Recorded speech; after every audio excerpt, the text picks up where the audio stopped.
ఎంపీఆర్డీఓ రాజేందర్ అన్నకు, మన spinal cord president గారికి, షఫీ గారికి, అలాగే ఇక్కడ నాతోటి ఉన్న దివ్యాంగులందరికీ, తీవ్ర వైకల్య వ్యక్తులందరికీ అందరికీ నమస్కారం. తీవ్ర వైకల్యం గల వ్యక్తులమంటే మేము ఏ విధంగా చూడాలి అంటే, మమ్మల్ని ఒక తల్లిదండ్రులు ఒక చిన్న పిల్లగాన్ని, ఒక సంవత్సరం లోపు పసి పిల్లగాన్ని ఏ విధంగా చూసుకుంటారో ఆ విధంగా మనం చూసుకోవాల్సినంత దుర్బలమైన స్థితిలో మేము ఉంటాము. ఎందుకంటే మాకు మేముగా ఏ ఒక్క పని కూడా చేసుకోలేము. మంచినీరు తాగలేము, అన్నం తినలేము, స్నానం చేయలేము. ఉదయం లేచినప్పటి నుంచి మళ్ళీ నైట్ పడుకునేంత వరకు ప్రతిరోజు మాకు ఇదే బాధ ఉంటుంది. ఎవరో ఒక వ్యక్తి లేని మేము ఏ పనులు చేసుకోలేము. దయచేసి మాలాంటి వాళ్ళని గుర్తించండి. దివ్యాంగులను, తెలంగాణ వ్యాప్తంగా ఉన్న దివ్యాంగులందరికీ 4,000 పెన్షన్ ఇస్తారు. 6,000 పెన్షన్ చేస్తామని కాంగ్రెస్ ప్రభుత్వం వచ్చే డిసెంబర్లో నుంచి ఇస్తాము అని చెప్పి ఖచ్చితంగా చెప్పారు. ఇంతవరకు 2.5 సంవత్సరాలు అయింది, ఇవ్వలేదు. 6,000 పెన్షన్ అలాగే దివ్యాంగులందరికీ ఇచ్చుకుంటూ తీవ్ర వైకల్యం గల వ్యక్తులకు 15,000 రూపాయలు ఇవ్వాలని అడుగుతున్నాం. ఎందుకంటే ఐ సపోర్ట్ నీడ్ కింద కేర్ టేకర్ అలవెన్స్ కింద మాకు 2016 చట్ట ప్రకారం ఉంది. మేము గత 2018 నుంచి గత 8 సంవత్సరాల నుంచి ఇదే ప్రెస్ క్లబ్ లో ఒక 10-15 మీటింగ్లు పెట్టాము. ఇప్పటి వరకు 4 గోడల మధ్యలోకి వెళ్ళి మేము బయటకు వెళ్ళడమే కష్టం అనుకుంటే, మాలాంటి వాళ్ళము ఇంత దూరం ఇక్కడ 100 మంది, మేము ఒక్కోసారి 500 మంది కూడా ఈ ప్రెస్ క్లబ్ లో మేము మీటింగ్ పెట్టాము. ఇంతమంది మేము రోడ్డు మీదకి వచ్చి ఇదే మెయిన్ రోడ్డు మీద మేము ర్యాలీగా ఒక 100 మందితో ర్యాలీగా తీసి ఒక గంట సేపు ఆ రోజు మొత్తం ట్రాఫిక్ కూడా జామ్ అయిపోయింది వీల్ చైర్లలో వెళ్తే. ఎందుకు మీకు కనికరం కలగట్లేదు మా మీద? మీరు ఎన్నో మంచి పనులు చేస్తున్నారు. అందులో 10 పనులు చేస్తే అందులో ఒక 2 మీకు పనికిరాని పనులు కూడా ఉన్నాయి, చాలా ఉన్నాయి అందులో. కనీసం ఇది మీకు దయ కలగట్లేదా? పక్క రాష్ట్రంలో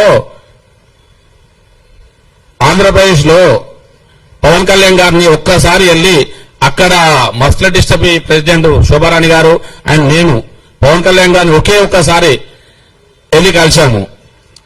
ఆ రోజు సార్ చూసి, మీ ఇంత పరిస్థితి మీకు ఈ విధంగా ఉంది కదా, ఖచ్చితంగా మీకు ఒక 1 year టైంలో ఏదేమైనా మా ప్రభుత్వం రావచ్చు, రాకపోవచ్చు, అయినా మీకు ఖచ్చితంగా మీకు సపోర్ట్ గా నేను ఉంటాను, మీకు మీరు అనుకున్న ఇస్తాము అని చెప్పేసి ఆ రోజు మనం ఇక్కడ తీసుకున్న, ఇక్కడ ఐ సపోర్ట్ నీటికి ఉన్న లెటర్ అక్కడ ఆంధ్రప్రదేశ్ లో సబ్మిట్ చేస్తే ఆంధ్రప్రదేశ్ లో 15,000 పెన్షన్ వస్తుంది తీవ్ర వైకల్యం గల వ్యక్తులందరికీ.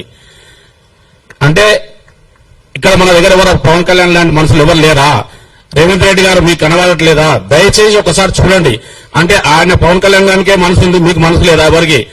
టీఆర్ఎస్ ప్రభుత్వం వాళ్ళకి ఎవరికి మనసు లేదా? కాంగ్రెస్ ప్రభుత్వం వాళ్ళకి ఎవరికి మనసు లేదా? దయచేసి ఒకసారి గమనించండి, మా బాధ ఒకసారి చూడండి. ప్రతి ఒక్క మంత్రిని కలిశాము, గవర్నమెంట్ ఉద్యోగులను ప్రతి ఒక్కరిని కలిశాము. చేయంగల్లా ఎవరినంటే టీఆర్ఎస్ ప్రభుత్వంలో కేసీఆర్ కలవలేదు, ఇప్పుడు కాంగ్రెస్ ప్రభుత్వంలో రేవంత్ రెడ్డి గారిని కలవలేదు, అంతే తప్ప మిగతా ప్రతి ఒక్కరిని కలిసాము. అంటే ఈ పొజిషన్ లో మేము వచ్చి ఇన్నిసార్లు అడిగినా గానీ మీరు చేయట్లేదంటే మేమేమి, లేదంటే మమ్మల్ని చంపేయండి, బతికి లాభం లేదు కదా. మేము ఎంతో మంది అందరు కాలు చేసి చక్కగా ఉన్న వాళ్ళు చనిపోవాలని సూసైడ్ చేసుకుంటున్నారు, చనిపోతున్నారు బాధలతోని. కానీ మేము అలా కాకుండా మేము 4 మధ్యకి బయటకు వెళ్ళాలి, నలుగురిలో మేము కూడా బతకాలి అని బయటికి నలుగురికి చెప్పుకుంటూ మేము వేరే వాళ్ళ ధైర్యం ఇచ్చుకుంటూ, ఈ పొజిషన్ లో ఉండి కూడా మేము వేరే వాళ్ళ ధైర్యం ఇచ్చుకుంటూ బతకాలని మేము చూస్తుంటే, మీరు సపోర్ట్ చిన్న సహాయం ఐ సపోర్ట్ నీడి కింద 15,000 రూపాయలు ఇస్తే అది మాకు ఎంతో పెద్ద సహాయం అవుతుంది.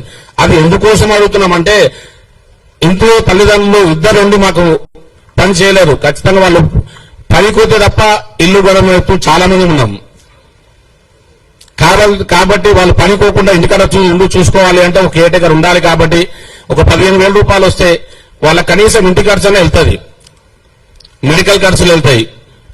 కాబట్టి దయచేసి రేవంత్ రెడ్డి గారికి చేతులెత్తి ముక్తున్నాను, దయచేసి అతి త్వరలో మాకు కేర్ టేకర్ అలవెన్స్ కింద 15,000 పెన్షన్ శాంక్షన్ చేస్తారని కోరుకుంటున్నాము.